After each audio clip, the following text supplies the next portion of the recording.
and welcome back to Sports, Medicine, and Baseball. Thank you for being with us today. But today, you don't want to miss this.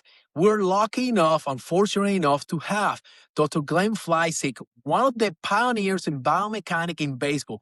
Dr. Fleisig, it is the director of biomechanics for the American Sports Medicine Institute, and he works in collaboration with Major League Baseball and USA Baseball. So he's going to talk to us about baseball-related injuries and why he thinks it is the issues in baseball, why you think that these injuries are happening, especially from the biomechanical standpoint. This is really interesting. This is one of the pioneers, and actually, he just won an award for being the best research for Major League Baseball in 2025. So you stay with us, and this is something that you don't really want to miss. Welcome back to Sports Medicine and Baseball. And today we have the privilege to have a great doctor, PhD on biomedical engineer, Dr. Glenn Fleisig, who is been doing this conference. I've been doing this conference for the last 2 days at the American Sports Medicine Institute here in Birmingham, Alabama. And he's been talking to us and he's been introducing us and tell us about the biomechanics. So how you doing today? Great. You've been here for 2 days. I've been doing this for 40 years. So yes, great to see you, Angel. Well, thank you. Thank you for having us. This has been fantastic for a baseball guy or junkie like me. Yeah. This has been fantastic. A little bit too on my head, I'm not that smart. These guys are the one figuring out everything that is happening in the mechanic on the pitchers, the mechanics on the hitters, and he's going to help to try to, prevent this type of injuries that we're seeing now. So tell me, how's life? Well, first of all, I apologize for being a little colder in Birmingham than normal. But one thing you just said in the introduction right here is some of the stuff's over your head. You kind of joked, but you're a very smart physician, primary care doctor. But one of the things that's really cool about the baseball course is some of the material is above everyone's head, meaning some of it we're talking about is primary care sports medicine, which stuff you know. Mm-hmm. Some of it's biomechanics. Mm-hmm. Some of it's athletic training or physical therapy. Mm-hmm. And the cool thing is, the truth is, Angel, a baseball player is not a physician problem or not a biomechanics problem. They're a human. It's all the thing. And so the cool thing about our baseball course is it brings all the different specialists together to view the baseball player as a full person, not just MD or physical therapy or biomechanics. And I think that's the way that we have to treat patients, not just in the office, but if you are involved in baseball, number one, you have to connect with these athletes. And the only way that you can connect with them, that I think at least I figured out, was talking their language, talking what they're going through it, understanding what they have to go to be able to perform. And remember, we have a lot of people that are signed in professional baseball. We go from Dominican Republic all the way to, domestic, Canada, Puerto Rico, United States with the draft. But 3% of them make it to a major league. And many of them will stay there. Not a lot. And now the ages for the time for pitchers are going down in the league. So we have trying to figure out, people expert like you trying to figure out how we're going to try to get there. And you have said so many things that I want to talk about. So first, he just got the award for the first James Andrews, because she's the name, James Andrews Research Award from Major League Baseball. Correct. And he's the recipient today. So congratulations for that. I'm really happy. I know that was really good. Thank you. I was very pleased to get the Major League Baseball award, like you're saying, but it was a surprise to me that Major League Baseball is now naming it after Dr. Andrews, and quite an honor for it to be named after my mentor and my partner for so many years. That's really good. And they have a lot of good things to say about you. So, before we jump into the, biomechanics and how you utilize that in injury prevention and, looking for pitch count, all the other stuff that you have been involved, because I know you're being involved with US baseball too, baseball too. Yeah. Tell me some risk factors that you see for elbow, shoulder related injuries. Let's go over them. Okay. We say elbow and shoulder injuries. Let's talk about particularly in baseball pitchers, not the batters or anything like that. Yes. Okay. And if you asked me this question 15 years ago, my answers would be different than they are now. Things have shifted. 15 years ago, when people asked me that, it was all about overuse. 15 years ago was the first generation of baseball players, baseball pitchers, baseball players who were playing year round. You're from Puerto Rico and the weather's nice, you could play year round. In America, Alabama, usually the weather's nice, you could play year round. But I'm an old guy. When I was a kid, People would play baseball in the spring and play football in the fall, different things. But nowadays, as of the last 20 years or so, kids say, I'm not a kid, I'm a baseball player, or I'm a gymnast, or whatever, and they do one sport. So the big thing 15 years ago is we were trying to get rid of that mindset of being a specialist at a young age. We're still pushing that, but now that's the number 2 issue. The number 1 issue is that all the kids are trying to throw every throw as hard as they can, every throw. Again, I'm not trying to talk too much like an old man, but back in the days, the kids who went from high school and got recruited to college, or high school or college got drafted by the pros, were the pitchers who were the best. The pitchers with the best ERA and wins and strikeouts, the best on-field performance. Nowadays, the teams aren't drafting by that. They're drafting by what the radar gun says, okay? He has the fastest pitch or the most spin or whatever. What was his ERA? Who cares? And so what's happening is the kids aren't stupid, whether they're in Latin America or whether they're in Florida. They know my ticket for moving up is lighting up the radar gun. And so it's a problem. And what's happening is the kids are not learning proper mechanics. They're not trying to have most innings pitched or wins during the year. They're trying to have the high score, like a carnival, trying to have the high score. And what's happening is that's bad for the human body. What they're doing is, you're a sports medicine doctor for the shoulder and the elbow. Every throw at full effort is putting maximum load on their arm. And so, and they're not listening to their body. They're not recovering. And that's why we have so many injuries right now. And it's really interesting because I had a conversation with, a friend of mine, Bronson Arroyo. We have a few friends talking to our high school. We went together, 80 kids came, or 80 families came, and we talked about it. He's 15 years in the major league. Right. The 15, going to the 16 is the first time that he went to the injury list with the elbow injury for the first time. And he said that, and I talked to Dr. Kane earlier about it, that every time that he threw, he never went to mass effort. Right. Never. Right. Bullpens, long tossing. He preferred to go easy, take it longer, more throws, not go as far, not going as hard, than going to 20 throw long, 300 feet, and then go. He was that guy, and that was the longevity. I can bet right now, he'd probably be hard to be drafted because he's top 93 on the World Series. Think about that. 93 top on the World Series. The average of right-handed pitchers now is 95 for the first time ever. But Bronson Arroyo had great statistics, great longevity. And I talked to a lot of pitchers from that generation as well, heard the same answer on how as you're hearing, that they didn't throw every throw at max effort. They had a game strategy. I wanted to pitch a complete game or win this game. I want to get the most batters out. And when this base is loaded and 2 outs, maybe that's the time to throw as hard as possible. Yes. But they didn't do every single throw. However, nowadays, when I talk to the pro pitchers now, they're like, screw that. I'm throwing every throw as hard as I can. They say, I'm being rated. They're saying, if I don't have the maximum effort or maximum spin, the team's saying to me, what's wrong? What's wrong? Are you injured? What are you doing wrong? So the mindset is being is set from the top that throw every throw as hard as you can, make every breaking pitch spin as much as possible.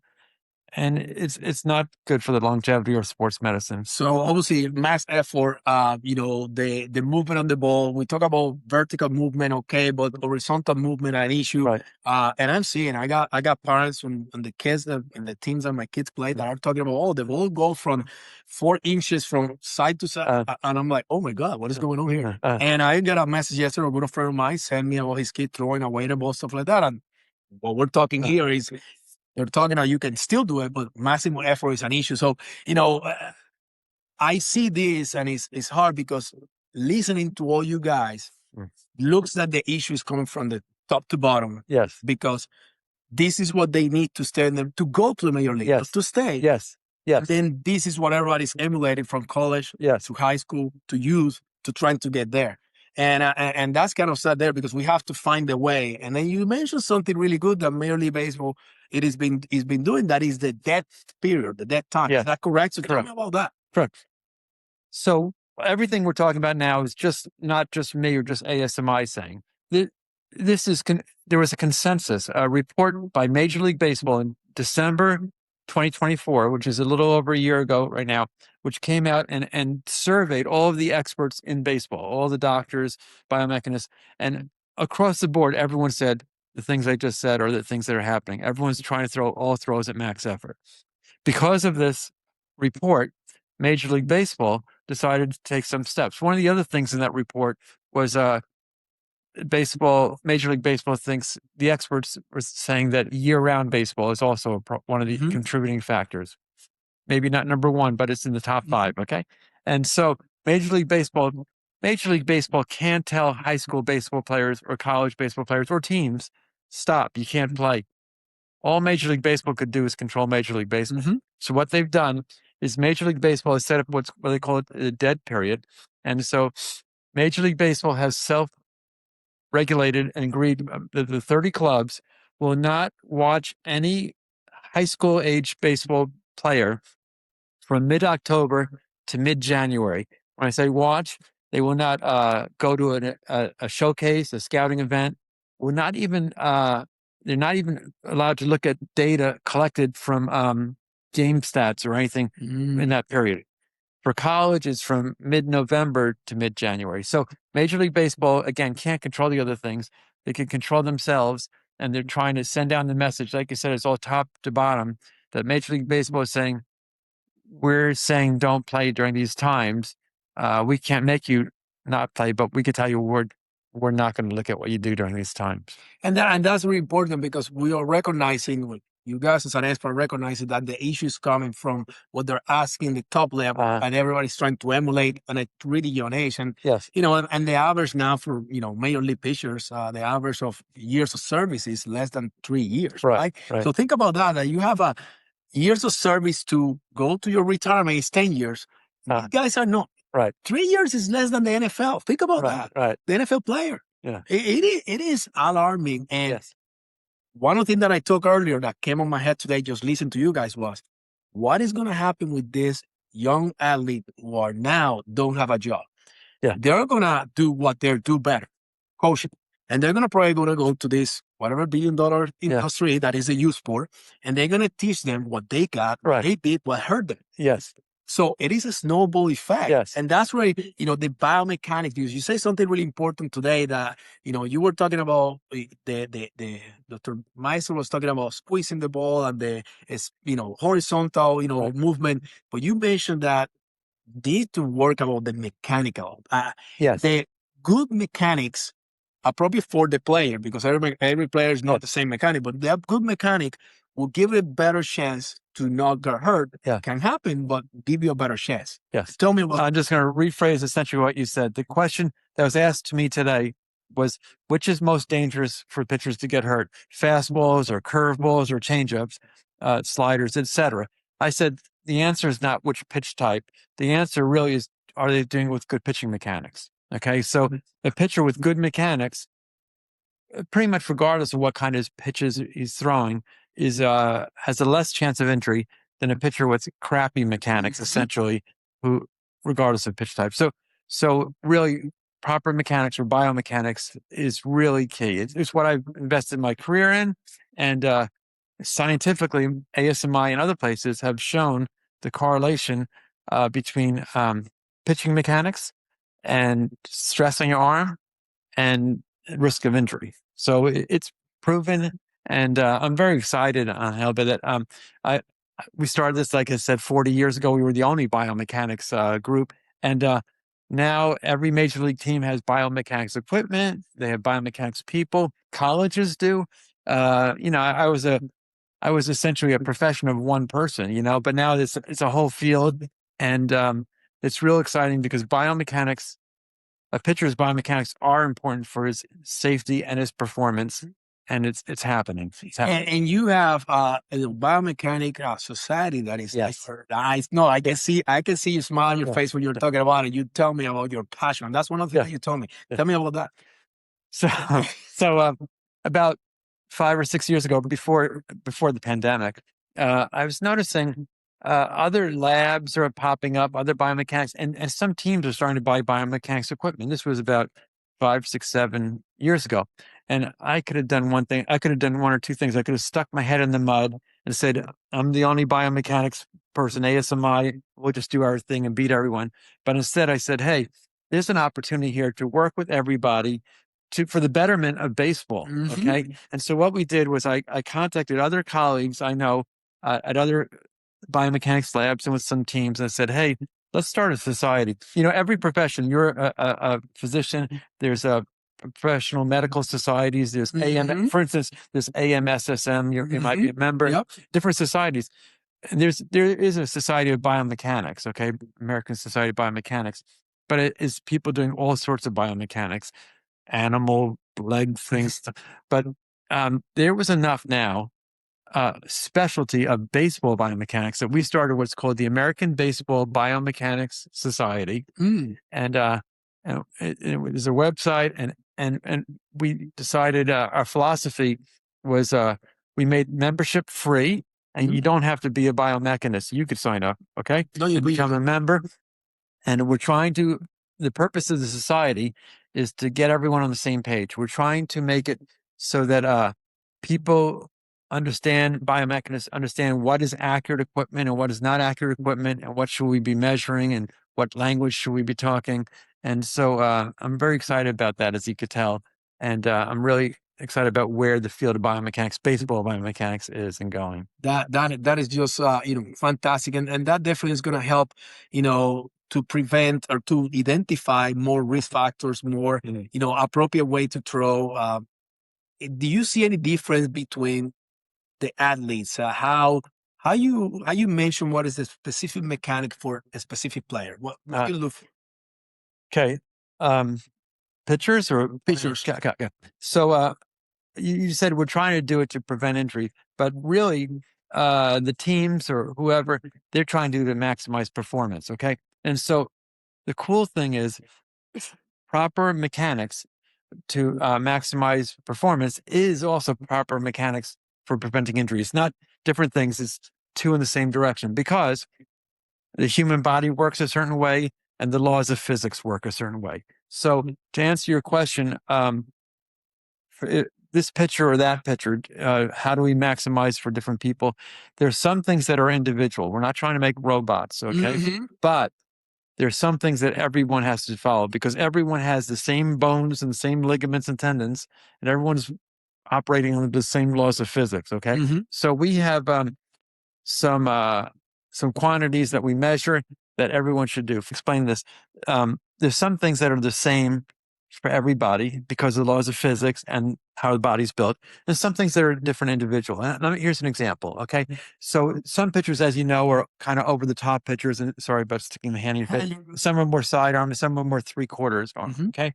And but there's different ways to do that. And what we found is that the pitchers at different arm slots, here, here, or here, they're doing what I'm doing right now, which is they're tilting their trunk to their differently. But you notice I'm not changing my shoulder angle.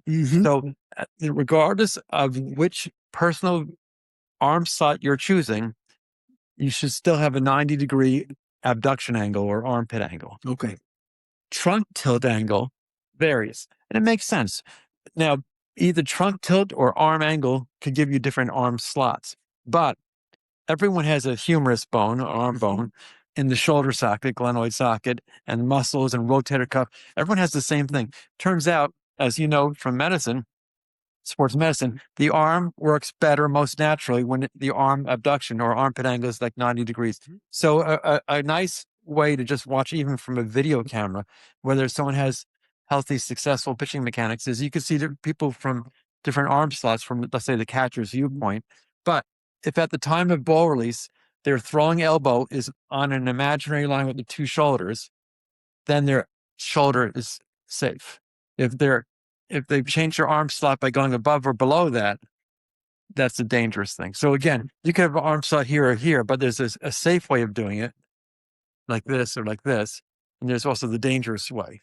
So that's the things we've learned from how the body works and how physics works, that some things everyone should do, and some things are personal style.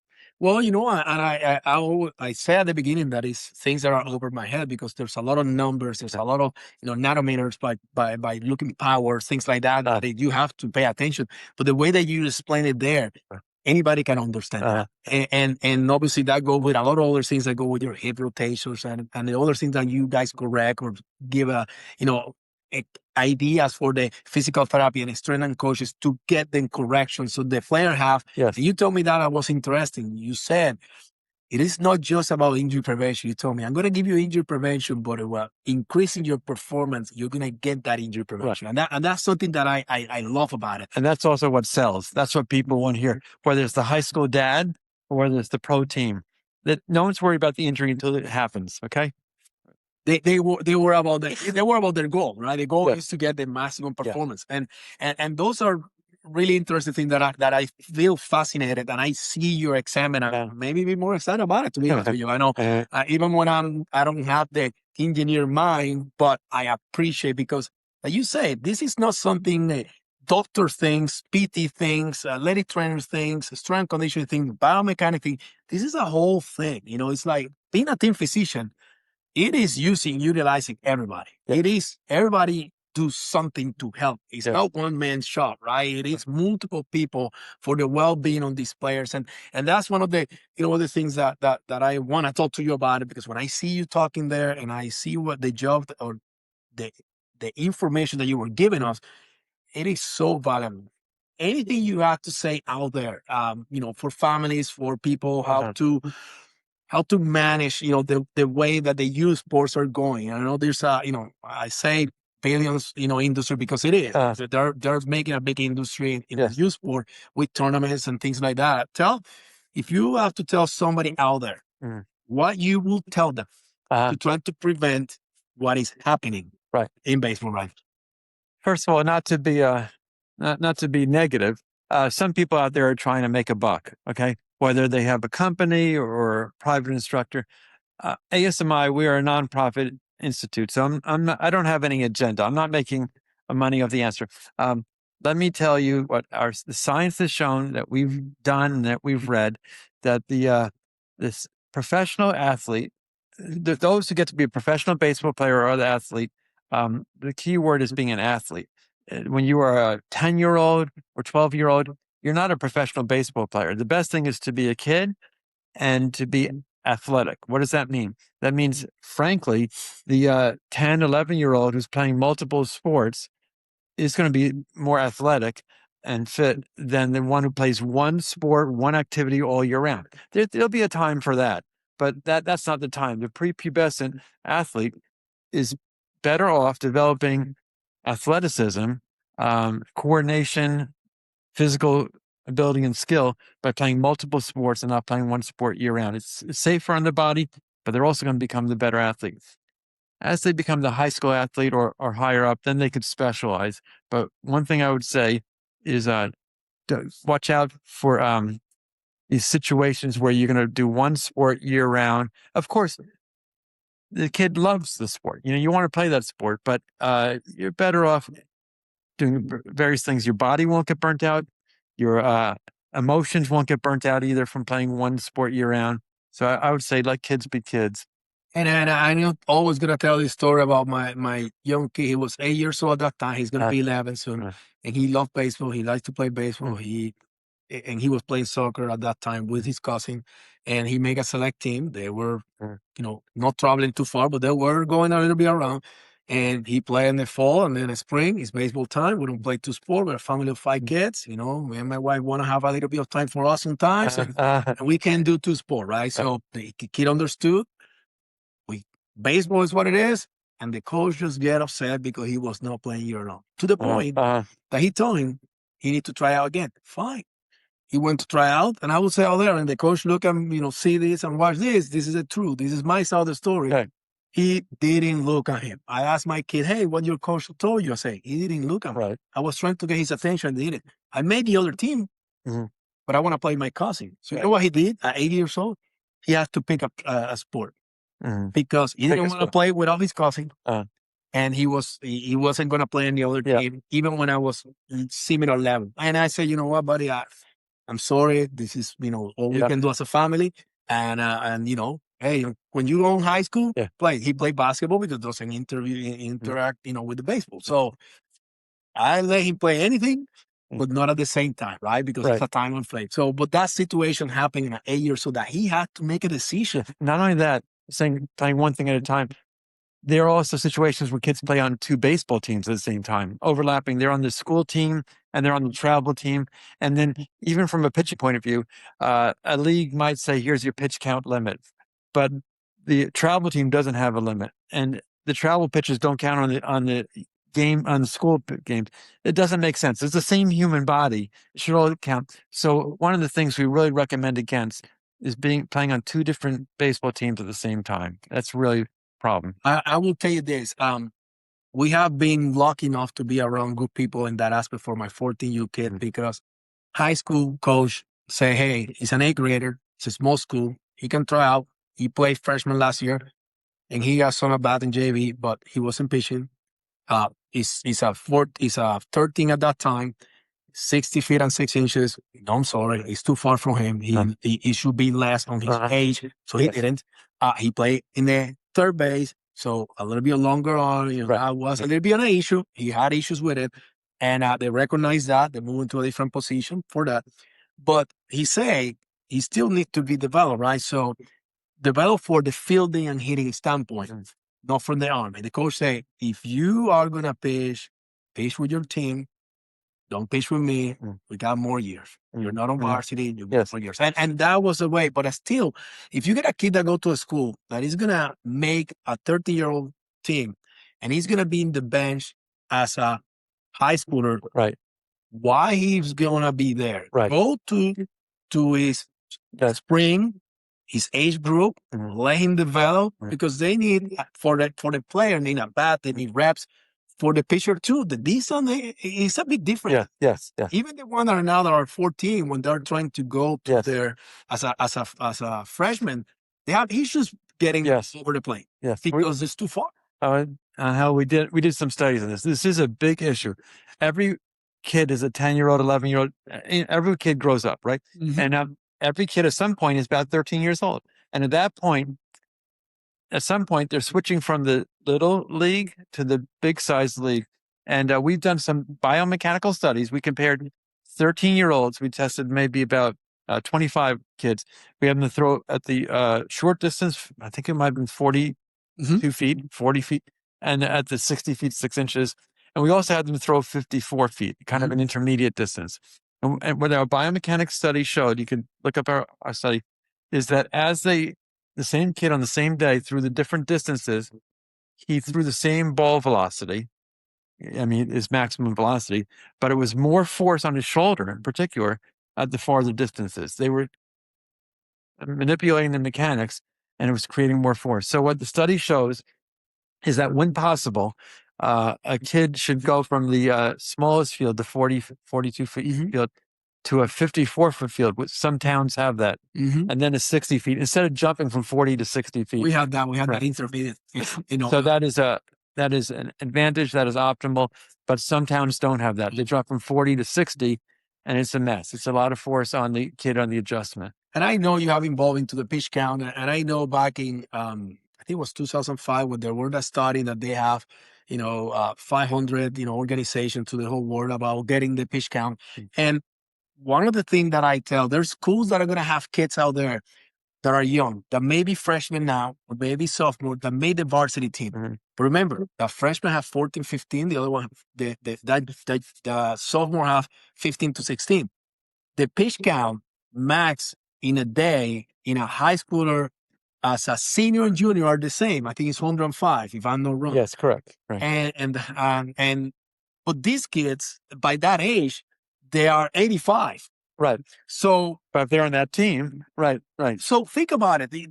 It is not what they can pitch or throw because they are on a varsity team. It's what they could pitch because their age. Right. And that's the part, or at least the coaches, we create a liaison in the team for one of my kids, and I appreciate for the coach for allowing me to be part of that. But that's the part that I'm into it. I'm into the shoulder programs, throwing programs, and then to prepare 6 weeks at least to get before they start those tryouts in February 15, and then going to the season managed with the age, not with the level. Right. But it's a problem when a younger kid is on the older team. There's a lot of problems. He's playing against older kids, and like you're saying, his limits should actually be less, and it's a problem. I think you'll agree with me as a sports medicine physician that I, I help create pitch count limits throughout the country for Little League and USA Baseball and Pitch Smart. And although I help create it, it's not the ideal system. The ideal, because it says that every 13-year-old kid should pitch this amount limit, and every 16-year-old kid should pitch this amount limit. But you and I know every kid is different. So we did this is based on science. We followed 500 kids or so for 1 year, and we figured out what is the averages. And those pitch count limits are proper for most kids. But the strongest science we ever did was that you should, if you pitch to the point and you get fatigued, you should stop. Right. And so if I were in charge of everything, and if everyone listened to me, I would get rid of pitch count rules. And I would say only one rule: you may pitch, and when you're fatigued, you stop. It's common sense. It's listening to your body. But unfortunately, we don't live in that world where if the kid is fatigued, he's not going to tell his coach. His coach is not going to care. He's the best best pitcher on the team. So that's why the second best solution is pitch counts. Yeah. But the first best solution is listening to the individual and stop when you're fatigued. So even though we live in the world, the second best situation, pitch counts, I still think you and I need to emphasize to listen to your body. And if a pitcher feels fatigued, tired, some pain, he needs to tell his coach, or the coach needs to see he's fatigued, take him out. And this happens at the pro level. I mean, hey, that guy, you've worked with pro teams. That guy's worth $5 million. He's not going to get hurt on my watch. I'm going to take him off when he's hurt. The cash your walk. Right, exactly. But the youth kid, hey, he's the best kid on my team. I'm going to keep pitching him. It's the opposite mentality. And people listening to this, if you want the best career for any amateur pitcher, when the going is good, keep going. If he's feeling fatigued, call it a day. I think that's where good coaches with good, don't mean that it's not good or bad intention, but good coaches who pay attention to details is the key. For trying to find a team for your kid. In my opinion, is not the one that give you just the exposure, especially before junior year. It's not the exposure, because a junior year is important for the scholarship. And I know that there's a lot of things that we can talk about it, because they call it transfer portal that is getting an issue with the young kids, all that stuff. But the important thing is finding that team and that coach that will know your kid. And if you're bouncing around in teams, nobody's going to know your kid other than you. So you have to be the advocate for your kid. Absolutely. And if you got a kid that is over here, I'm going to go here, or is 3/4, or is going on the side, but you see that is changing that angle, right? That Glenn just stopped right now, or a few minutes ago, you need to know that he is changing his mechanic, and there's a sign of fatigue. For sure. And that's where pitching coaches, and that's where managers, coaches in high school should be looking for it. And I'm really big at it, and I just get angry about it because it don't happen. I can see the kid that is shaking their arm. Exactly. It's a sign that something is going wrong. Talk to the kid, get out, wins don't matter. I measure my coaches for how they're going to develop my kids to have fun, develop to be a grown up, good man in the society, get relationship with his teammates, a life lesson. Baseball is a life lesson, because you're good here today, tomorrow you're here, you have to bounce back. That's life. And at the end of the day, if they're going to be good, they need to be an athlete, and they need to be healthy, because it's not fun when you're playing healthy and you're not going to go anywhere when you are hurt. So 100% agree with everything you said. Like you said earlier, very few are going to be a major league star, right? So let's maximize the experience for everybody along the way. You want coaches who are helping pitchers develop and enjoy the road while we're doing it, not just for the long. Let's enjoy the moment. Let's be healthy, and let's enjoy the moment. Yeah. Well, guys, I think that, I don't know what to expect, talking with somebody is a lot smarter than me in this and in a lot of things. So I really appreciate your time with us. I hope that you guys out there get some information. This is not coming, just for me. Primary care, sports medicine. I was involved in baseball for 9 years. I'm now not only a professional, but mostly with young kids in my community, Northern Kentucky. But to the people and the professionals that I get lucky enough for them to be sitting and talk to me and educate me and educate everybody out there. I'm really thrilled for this. I got 2 speakers today that just are fantastic, and I really appreciate your time. I know that you've been talking a lot there. Yeah. He's in the first row on every conference that we have been today. He has the energy to come with us. So, if you see, these guys are the people that are trying to make our kids healthy out there, and he's doing it. American Sports Medicine Institute. It is a place that for any sports medicine physician, when you had an opportunity to come to this, please come. I was so busy with kids when I was young, I didn't. And this is just the best conference that I've ever been. Sorry for the other ones that have been there, but this is the best for a baseball guy like me. You got Meister here, you got you got Dr. Kane, Dr. James Andrews. Oh my God, this is being able to talk to them one-on-one, because they talk to everybody one-on-one. Yeah. So we appreciate that. Well, Angel, it's my pleasure, and I'm glad what you're doing here. And I agree with a lot of the things, everything you're saying. I also want to give a few more resources. Yes. American Sports Medicine Institute, as you said, the website is asmi.org. That baseball society I was talking about, which anyone who wants to join, is American Baseball Biomechanics Society. The website is called baseballbiomechanics.org. If you want to follow me on Instagram, I'm the Biomechanical Man. And also, we're talking about pitch count limits with Major League Baseball and USA Baseball. We have a website, pitchsmart.org. So those are a bunch of resources besides your podcast, and it's been my pleasure to be here. Oh, it's been a pleasure. Thank you for being with me today. You're looking good. Let's go and keep enjoying the rest of the conference. We have a couple of hours now, and then we have more hours tomorrow. So thank you for being with us. If you like it, please subscribe, give a like, and don't forget, follow him on Instagram, look at the society, even be part of the biomechanical society, and please stay healthy out there. Thank you very much.